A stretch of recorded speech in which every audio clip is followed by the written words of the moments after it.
अस्सलामु अलैकुम वरहमतुल्लाहि वबरकातुहू। हकीम मोहम्मद याकूब आपकी खिदमत में हाजिर है। आज का जो हमारा टॉपिक है वो एहतबास तमस के लिए है, यानी कि खून हैज़ का रुक जाना। ये अक्सर ऐसी माँ बहनों के अंदर ये अलामत पैदा हो जाती है जिनका मिजाज आसाबी हो जाता है और जिस्म के अंदर जो बलगम की ज़्यादती हो जाती है, जिस्म के अंदर तरी ज़्यादा होती है, पानी का गलबा होता है, जिस्म के अंदर बलगम की ज़्यादती होती है। इस वजह से जिस्म के अंदर जो खून है उसके अंदर जो खिल्त बलगम है वो अपनी एक लिमिट से ज़्यादा हो जाती है, जिसकी वजह से खून हैज़ जो होता है वो फिर पहले तो उसका जो जोश है वो कम हो जाता है, फिर आहिस्ता आहिस्ता जाके वो रुकने लग जाता है। कुछ ऐसा भी होता है कि सिर्फ दाग वगैरह लगते हैं और जो खून है वो बिल्कुल नहीं आता और रहम की सफाई नहीं होती। ये काफ़ी सारी अलामात इससे पैदा होती हैं। अक्सर ऐसी माँ बहनों को औलाद की भी परेशानी होती है, औलाद भी नहीं हुआ करती, क्योंकि जब तक हैज़ जारी नहीं होगा, रहम की सफाई नहीं होगी, ट्यूब्स की सफाई नहीं होगी, तब तक जाके आपका जो एग्ज़ हैं वो बनेंगे नहीं और जो फर्टिलाइजेशन है वो मुकम्मल नहीं होगी और औलाद का जो मसला है वो आपका हल नहीं होगा, आपके यहाँ औलाद नहीं हो सकेगी। क्योंकि जब तक आपके हैज़ का डेट का जो प्रॉब्लम है ये ठीक नहीं होगा तो उस वक्त तक औलाद नहीं हो सकती। तो ये काफ़ी जानलेवा जो है वो अलामत है, काफ़ी घर ख़राब हो जाते हैं इससे। तो ये आप इसको मैं आपको आज एक आसान सा नुस्खा बताता हूँ, वो आप बना के इस्तेमाल करें और कोशिश करें कि जो आसाबी ग़िज़ाएँ हैं उनसे आप परहेज़ करेंगे, जिनके अंदर दूध है, दूध की बनी हुई अशिया हैं, कद्दू हैं, तूरी है, टिंडे हैं, मुंगरे हैं, इस तरह की जो चीज़ें हैं वो आप इस्तेमाल नहीं करेंगी। और मज़ीद आप जो ग़िज़ाएँ इस्तेमाल करेंगी वो 3 से 4 नंबर की जो ग़िज़ाएँ हैं वो आप इस्तेमाल करेंगी। ये जो असाबी ग़िज़ाएँ इस्तेमाल की जाती हैं इससे जिस्म के अंदर जो खिल्त बलगम है वो ज़्यादा हो जाती है और उससे चर्बी की मिकदार जो है वो ज़्यादा बढ़ जाती है।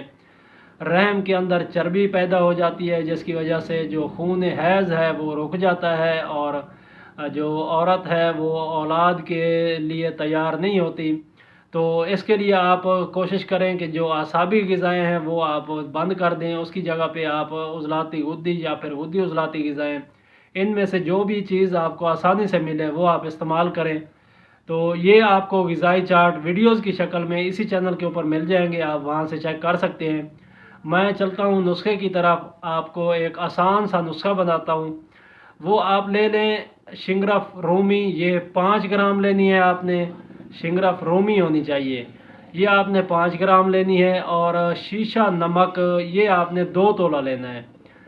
जो शिंगरफ है उसको पहले खरल करें, अच्छी तरह खरल करें, इतना खरल करें कि पानी के ऊपर अगर आप डालें तो वो तैर जाए। अगर कोई एक तिनके के साथ पानी के ऊपर अगर आप डालें तो वो तैर जाए, ऐसी सूरत में आपने उसको गुबार करना है अच्छी तरह। जब ये गुबार कर लें तो थोड़ा थोड़ा नमक डाल के उसके अंदर आप उसको पीसते जाएं। शीशा नमक लेना है आपने 2 तोले, तो वो थोड़ा थोड़ा डाल के आप इसको पीसते जाएं, अच्छी तरह पीसें। जब आप देखें कि मुकम्मल नुस्खा तैयार हो गया है, जो सारा नुस्खा है वो तैयार हो गया, अच्छी तरह पिसा गया है, तो उसके बाद आपने जो खुराक है वो एक रत्ती यानी कि ज्वार के दाने बराबर ये आपने खुराक इस्तेमाल करनी है। ताज़े पानी के साथ इस्तेमाल करनी है और खाने के 1 घंटे बाद इस्तेमाल करनी है। चाय के साथ भी इस्तेमाल कर सकते हैं। लौंग और दारचीनी का कहवा बनाकर उससे भी इस्तेमाल की जा सकती है। ये सुबह दोपहर शाम आप लेंगी इंशाल्लाह। और ये जो कुछ दिन, सिर्फ 4 दिन आपने इस्तेमाल करना है ये नुस्खा। इंशाल्लाह 4 दिन के बाद आपका जितने अरसे का भी रुका हुआ खून है उसके अंदर जोश आएगा, जो चर्बी की मिकदार है वो कम हो जाएगी आहिस्ता आहिस्ता और आपका जो खून है डेट का, हैज़ का जो खून है वो इंशाल्लाह जारी हो जाएगा। और आपको हर माह इसी तरह ये आपने 3 माह इलाज करना है। कोशिश करनी है जब आप देखें कि आपका जो पीरियड का टाइम है वो नज़दीक है तो 4 दिन पहले आप ये दवाई इस्तेमाल करें, सिर्फ 4 दिन के लिए। तो उसके बाद फिर आप छोड़ दें, जैसे ही हैज़ से फारिग हो जाएं तो फिर आप छोड़ दें इसको।